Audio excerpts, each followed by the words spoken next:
নায়েব আমির শাইখুল হাদিস জনাব আলহাজ হযরত মাওলানা মুফতি সৈয়দ মোহাম্মদ ফয়জুল করিম শাইখে চরমনাই, আল্লামা আলহাজ হযরত মাওলানা মুফতি সৈয়দ মোহাম্মদ ফয়জুল করিম শাইখে চরমনাই। নারায়ে তাকবীর, নারায়ে তাকবীর, ইসলাম আন্দোলন বাংলাদেশ জিন্দাবাদ, জিন্দাবাদ, বরিশালের মাটি শাইখে চরমনাই ঘাটি, বরিশালের মাটি। আলাইকুম রহমতুল্লাহি ওয়া বারাকাতুহু। নাহমাদু ওয়া নুসাল্লি আলা রাসূলিহিল কারীম, আম্মা বা'দ, ফাআউযু বিল্লাহি মিনাশ শাইতানির রাজীম, বিসমিল্লাহির রহমানির রহিম। ইনিল হুকমু ইল্লা লিল্লাহ। দুরূদ আল্লাহুম্মা সাল্লি আলা সাইয়্যিদিনা নাবিয়্যিনা ওয়া শাফিঈনা ওয়া হাবিবিনা মাওলানা মুহাম্মদ সাল্লাল্লাহু আলাইহি ওয়া আলা আলিহি ওয়া আসহাবিহি ওয়া বারাকা ওয়াসাল্লাম। ঈশা ছাত্র আন্দোলন শাহীবাড়ার বন্দর শাখা কর্তৃক আয়োজিত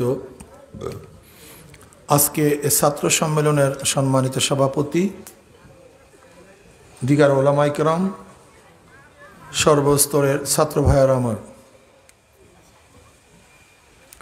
ঈশা ছাত্র আন্দোলন সাহাবাদের অনুসরণ, এই স্লোগানের মধ্যেই ঈশা ছাত্র আন্দোলনের নীতি ও আদর্শ প্রস্ফুটিত হয়ে উঠছে। তাদের উদ্দেশ্য কি, আদর্শ কি? আমার জানা মতে বাংলাদেশের অন্য কোনো সংগঠনের, চাই সে যে সংগঠনই হোক না কেন, খাস করে ছাত্র কোনো সংগঠনের এই স্লোগান আছে মৌলিক আমার জানা নেই।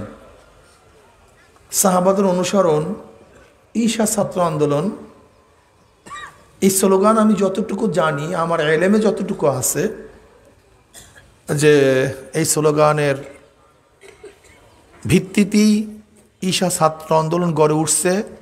সেই স্লোগান তারা দিচ্ছে, দিবে ইনশাআল্লাহ। বাংলাদেশে বহুত ছাত্র সংগঠন আছে, অনেক, কিন্তু আপনি ঈশা ছাত্র আন্দোলন করবেন কেন? আমি ছাত্রলীগ করব না কেন? ছাত্র দল করব না কেন? ছাত্র সমাজ করব না কেন? ছাত্র ইউনিয়ন করব না কেন? ছাত্র শিবির করব না কেন? অন্যান্য সংগঠন করব না কেন? কারণটা কি? ঈশা ছাত্র আন্দোলন করব কেন? করব ঈশা ছাত্র আন্দোলন সাহাবাদের অনুসরণ, এই কারণে। ঈশা ছাত্র আন্দোলন রুহানিয়াত ও জিহাদের সমন্বিত প্রয়াস, এই কারণে। এই কারণে আমি ঈশা ছাত্র আন্দোলন করব। ছাত্রলীগ, ছাত্রদল, ছাত্র সমাজ, ছাত্র ইউনিয়ন, তাদের গোটা কর্মসূচি দুনিয়া ভিত্তিক। আমি এই ডেভেলপ করব, রাস্তা করব, মানুষের অধিকার ফিরিয়ে দিব, যে স্লোগানগুলি আছে সব কি ভাই দুনিয়া, ইহ জগৎ। তাদের প্রোগ্রাম, প্রক্রিয়া, নীতি, আদর্শ সব দুনিয়া ভিত্তিক। দুনিয়া ভিত্তিক হওয়া সত্ত্বেও তারা কিন্তু দুনিয়া ভিত্তিক সেই আদর্শকে বাস্তবায়ন করতে পারে নাই, সাকসেস হতে পারে নাই। কারণ এই দেশ স্বাধীন হয়েছিল তিনটা মৌলিক স্লোগানের ভিত্তিতে: সাম্য, মানবিক মর্যাদা, ন্যায় বিচার। সাম্য, সবাই সমান, আমি বাংলাদেশের নাগরিক, সে হিসাবে আমি ধনী গরিব, শিক্ষিত মূর্খ, যেই হই না কেন, যেই দল করি অথবা নাই করি, আমি নাগরিক হিসাবে আমার অধিকার সমান। কিন্তু আজকে কি দেখছি? সাম্যতা রক্ষা করতে পারি নাই, সাম্যতা নাই। বরং যখন যেই দল এদেশের শাসক ছিল, তাদের দলই, তাদের দলের লোকজনই তারা এদেশের স্বার্থ অর্জন করেছে, কিন্তু জনসাধারণ স্বার্থ অর্জন করতে পারেনি। চাকরির ক্ষেত্রে যখন যেই দল ছিল তারা প্রাধান্য পেয়েছে, যারা দলে ছিল না তারা প্রাধান্য পায়নি। দেশের রাষ্ট্রীয় সুযোগ সুবিধা যারা যখন ক্ষমতায় ছিল তারাই ভোগ করছে, কিন্তু রাষ্ট্রীয় সুবিধা সাধারণ মানুষ ভোগ করতে পারেনি, তা সাম্যতা রক্ষা করতে পারেনি। আমরা জানিই না বাংলাদেশ কেন স্বাধীন হয়েছিল, কোন স্লোগানের ভিত্তিতে স্বাধীন হয়েছিল, আমরা অনেকেই জানি না। মানবিক মর্যাদা, আজকে মানবিক মর্যাদা বলতে কিছুই নাই। আমাদের মা বোনরা ধর্ষিত হচ্ছে, গরিবের অধিকার ফিরে পাচ্ছে না। আস্তে দেখা যায় যে মানবিক মর্যাদার অবস্থা এত নিচু অবস্থায় চলে গেছে, গুম হয়, খুন হয়, মানুষকে ক্রসফায়ারে দেয়। এই কি মানবিক মর্যাদা? ক্রসফায়ারে মানুষকে দেয়া, গুম করা। আজকে মানুষের অধিকার রক্ষা করতে পারছে না। এর জন্য কি আমরা দেশের স্বাধীনতা চেয়েছিলাম, স্বাধীন করেছিলাম? অবশ্যই না। আজকে ন্যায় বিচারের অবস্থা তো আপনারা ভালো মতোই জানেন যে কি চলতেছে বিচারের নামে। তা সাম্য, মানবিক মর্যাদা, ন্যায় বিচার আমরা করতে পারি নাই। আজকে আমরা কি দেখেছি যে বাংলাদেশে যে বরাদ্দ হয় বর্তমানে তার 70% টাকা চুরি হয়। আমরা কি দেখেছি, একজন জেলার ছাত্র সংগঠনের সভাপতি, এই যেমন ফরিদপুর জেলার বর্তমানে একটা উদাহরণ দেই, ছাত্রলীগের সভাপতি, পত্রিকায় দেখেছেন 2000 কোটি টাকা পাচার করছে। 2000 কোটি টাকা। এত আমাদের মুখে উচ্চারণ করতে মনে হয় ওজন লাগে, কি কথা ঠিক না? অথচ তার পদবী কি? ফরিদপুর জেলা ছাত্রলীগের সভাপতি। শুধু 2000 কোটি টাকা এ দেশ থেকে বিদেশে পাচার করছে। 70% টাকা চুরি হয়, বরাদ্দকৃত টাকা 70% টাকা চুরি হয়। এর জন্য রোড শুরু করে মাথায় যেতে না যেতে পিছন থেকে আবার ভেঙে যায়। অথচ টাকাগুলি আপনার এবং আমারই, খাজনা, ট্যাক্স, ভ্যাটের পয়সা। চুরি নাই এমন কোনো জায়গা নেই, ঘুষ দুর্নীতি নাই এমন কোনো জায়গা নেই। তাহলে কি দেখলাম? খুন ফিরাতে পারি নাই, ধর্ষণ ফিরাতে পারি নাই, গুম ফিরাতে পারি নাই, মানুষের মর্যাদা ফিরিয়ে দিতে পারি নাই। তাহলে যেই সংগঠনগুলি করি শুধু দুনিয়ার জন্য, সেখানে দুনিয়াতে আমরা সাকসেস হতে পারি নাই। আর কবরের নিচের কথা তো বাদ, তারা তো বিশ্বাসই করে না। অনেকেই বিশ্বাসই করে না। ঈশা ছাত্র আন্দোলন, ঈশা আন্দোলন শুধু দুনিয়া নিয়ে টেনশন করার চিন্তা করে না, তারা দুনিয়া ও আখিরাত নিয়ে চিন্তা করে। কারণ আমি মুসলমান, আমি বিশ্বাস করি, আমার ঈমান, আমার বিশ্বাস, আমি যাহা কিছু করব দুনিয়াতে, যা কথা বলবো, যে কাজ করব, সব কথা এবং কাজ কিয়ামতের ময়দানে মিজানে, পাল্লায় ওজন করা হবে। যেহেতু ওজন করা হবে, কাজে আমি দুনিয়াতে যে কোনো কাজ করতে পারি না। আমি অনেককেই প্রশ্ন করি, ধরে নাও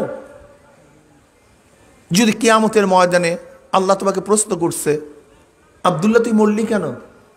তুমি যদি বলো যে আল্লাহ আমি জিয়াউর রহমানের আদর্শ বাস্তবায়ন করার জন্য মারা গেছি, খালেদা জিয়াকে প্রতিষ্ঠিত করার জন্য মারা গেছি, শেখ সাহেবের আদর্শ বাস্তবায়ন করার জন্য মারা গেছি, বর্তমান প্রাইম মিনিস্টারের হাতকে মজবুত করার জন্য জীবন বিলিয়ে দিছি, আল্লাহ আমি এরশাদ সাহেবের আদর্শ বাস্তবায়ন করার জন্য মারা গেছি, বরং তার আদর্শকে রক্ষা করার জন্য জীবন বিসর্জন দিয়েছি, আল্লাহ বলবে তোর সে ভালো কাজ আর কেউ করে নেই, তুই সরাসরি জান্নাতে চলে যা। কি কথা বলেন না কেন? দল করতে গিয়ে কি মানুষ মারা যাবে না? যায় না? যাইতেছে না? আপনি মরলেন, রক্ত দিলেন, জেল খাটলেন, কিন্তু আপনি কিয়ামতের ময়দানে কি পাবেন? দুনিয়াতে তো কিছুই পাইতেছেন না। ধরে নেন যদি মারাই যান, আল্লাহ যদি প্রশ্ন করে মরলি কেন, তার জবাবটা কি দিবেন? কিন্তু আমরা যদি বলি আল্লাহ তোমার জমিনে তোমার হুকুমাত বাস্তবায়ন করার জন্য, তোমার নবীর আদর্শ বাস্তবায়ন করার জন্য, ইসলামকে কায়েম করার জন্য আমি আমার জীবনকে বিসর্জন দিয়েছি, রক্ত দিয়েছি, শহীদ হয়েছি, আল্লাহ তখন কি বলবেন? কি কথা বলেন? আল্লাহ বলবেন যে জাহান্নামে চলে যা? কথা বলেন না কেন? আমার বাংলা কথা বুঝতেছেন না? তোমার জন্য জীবন দিছি আল্লাহ, তোমার নবীর জন্য জীবন দিছি, ইসলামের জন্য জীবন দিছি, অমনি আল্লাহ বলবে জাহান্নামে চলে যা না? তাহলে কি বুঝলেন? যে আল্লাহর জন্য, আল্লাহর রসুলের জন্য জীবন সময় দিলে নাজাতের আশা করা যায়। তাহলে আমরা দুনিয়াতে যদি কিছু না পাই, আমি বিশ্বাস করি যে আখিরাতে সব কিছু পাবো, তাহলে দুনিয়াতে কিছু না পাইলেও আমাদের লাভ। কিন্তু যারা দুনিয়াবি সংগঠন করেন তারা খসেরাত দুনিয়া ওয়াল আখিরা, খসেরাত দুনিয়া ওয়াল আখিরা।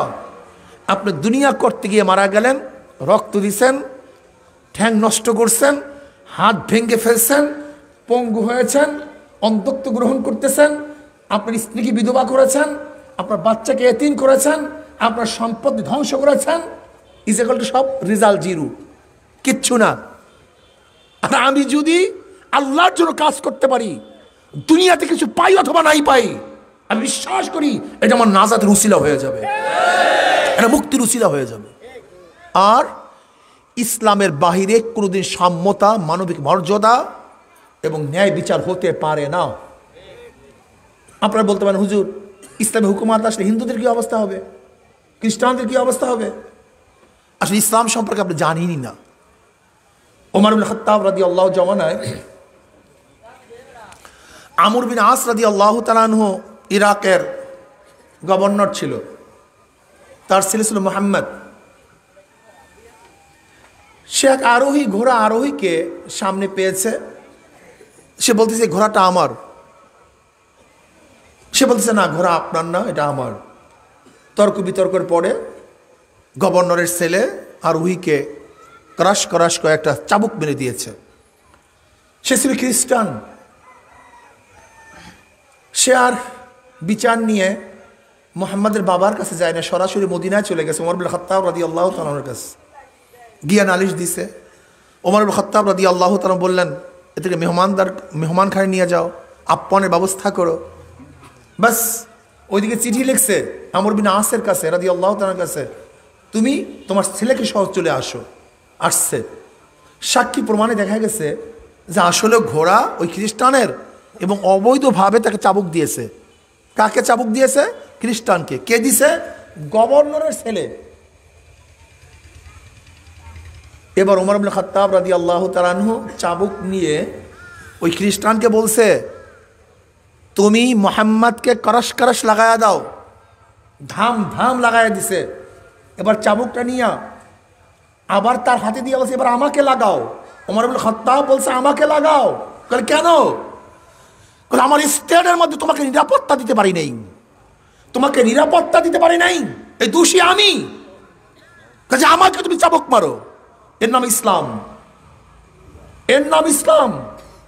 যে গভর্নর তার ছেলে অন্যায়ভাবে একজনকে আঘাত করছে, তাকে তো আঘাত করছেই করছে, কিন্তু খলিফাতুল মুমিনিন যে প্রেসিডেন্ট, সে বলছে আমি তোমাকে নিরাপত্তা দিতে পারি নাই, বিধায় তুমি আমাকেও চাবুক দাও। অথচ সেই লোক ছিল খ্রিস্টান। ইসলামী স্টেটের মধ্যে সবচেয়ে গায়রে মুসলিমরা বেশি নিরাপত্তা লাভ করে, বেশি নিরাপত্তা লাভ করে। এর জন্যই তো পাক ভারত উপমহাদেশে মুসলমানরা যখন শাসক ছিল এই গোটা এরিয়ার মধ্যে 1-2 বছর না, 750, 800, 900 বছর পর্যন্ত শাসক ছিল। অথচ মুসলমানের পার্সেন্টেজ ছিল মাত্র 2। মুসলমানের পার্সেন্টেজ ছিল মাত্র 2, আর বিজাতিদের পার্সেন্টেজ ছিল 98। অথচ শাসক ছিল মুসলমান। এর কারণটা কি? গায়রে মুসলিমরা মুসলমান শাসকদের কাছে সবচেয়ে বেশি আমানত, সবচেয়ে বেশি নিরাপদ। এর জন্য তারা চায় নাই কোনো অবস্থাতেই মুসলিম শাসক আমাদের দেশ থেকে চলে যাক। এই যে আমাদের চরমনাই, এই তো দেখেন চরমনাই গিয়া দেখবেন ওখানে তো হিন্দু আছে, কিন্তু আমাদের চেয়ারম্যান সাহেব বিচারের ক্ষেত্রে কে হিন্দু কে মুসলিম কোনোদিন ভেদাভেদ করেনি।